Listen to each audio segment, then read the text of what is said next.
I used to think my marriage was solid, stable, if not thrilling. My husband, Omar, is a dedicated man. Hardworking, responsible, always doing what needed to be done to keep our lives comfortable. His job at the logistics firm demanded long hours, and though I missed him, I never complained. I understood. At least, I told myself I did.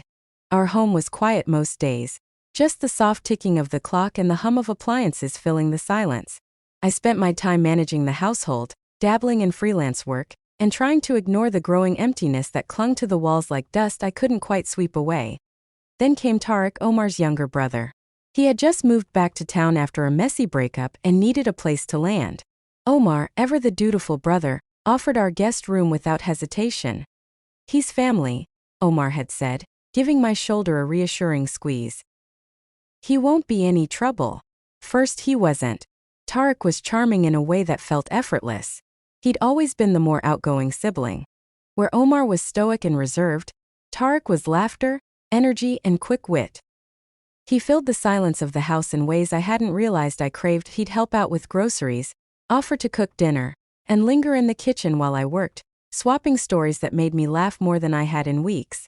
Felt harmless, comforting even, a breath of fresh air in a life that had started to feel suffocating. Still, there were moments, small, almost imperceptible shifts in tone or glance. Like the time he told me, "You deserve more attention than Omar gives you." He'd said it with a grin, almost teasing, but his eyes had lingered a second too long. I brushed it off. I had to. It was probably nothing, just Tariq being Tariq. But something inside me stirred. A flicker of attention I didn't want to admit I enjoyed.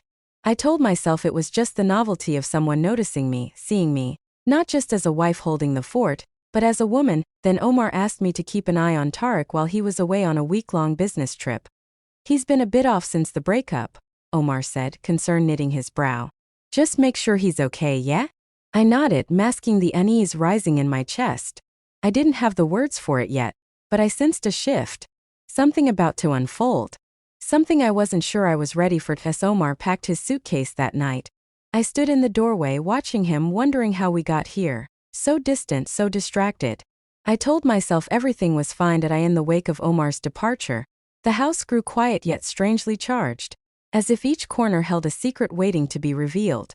Tariq's presence, once merely a benign family guest, began to take on a more intricate hue with each passing day. Initially, his visits were sporadic and unassuming, but soon he arrived each morning with a gentle knock and a warm, lingering smile that seemed to say he cared more than he should. I found myself both comforted and unnerved by the subtle intensity in his gaze, a silent invitation to a conversation deeper than small talk. At first, I rationalized his extra attention as nothing more than kindness. He helped with minor repairs, prepared a fresh pot of coffee, and even shared stories that brightened the long hours of solitude. His laughter filled the empty rooms, momentarily dispelling the loneliness that had crept into my life. Yet beneath that congenial exterior, there was an undercurrent of something unspoken. Every compliment he offered and every lingering glance slowly eroded the boundaries I had carefully maintained. One dreary afternoon, when rain drummed softly on our windows, Tariq and I found ourselves alone in the living room. The soft light cast shadows that danced around us as he spoke with an earnestness that left little room for pretense. "You deserve to be cherished," he said quietly, his tone gentle yet charged with emotion. His words struck me like a spark in the darkness, a moment of warmth that both comforted and alarmed me. I felt a rush of validation, a reminder that I was seen and valued, even if only for a fleeting instant. In the days that followed, our interactions grew more intimate. A light touch on my arm as he passed by, a shared smile over an inside joke, and a look that lingered long after our conversation had ended. All these small gestures accumulated into an emotional closeness that I had not anticipated. Each encounter left me in a state of inner conflict. Excitement battled with guilt, as I tried to convince myself that these moments were merely harmless escapes from a monotonous reality. Yet, the intensity of my response betrayed me, hinting at a vulnerability I had long concealed. By the time the week had unfolded, it became painfully clear that nothing would ever be the same. The once innocuous exchanges had transformed into an undercurrent of desire and confusion. I stood at a precipice, torn between the security of a familiar life and the dangerous allure of uncharted emotions. As I watched the rain streak down the window, I knew that the path ahead would force me to confront the deepest parts of my heart, a confrontation that promised to redefine everything I once held dear. Should have been more careful. I knew Mark had been watching me closely, knew the tension in our home had thickened to the point of suffocation. But I thought I had more time. Thought I was smarter than the guilt trailing behind me like perfume. Then, one night, I found Mark in the kitchen, silent, unmoving, his phone in his hand. "Is this your idea of a joke?" he asked, voice low and calm. I froze. He turned the screen toward me. A message thread. My name. Jason's name. One of the texts I hadn't deleted.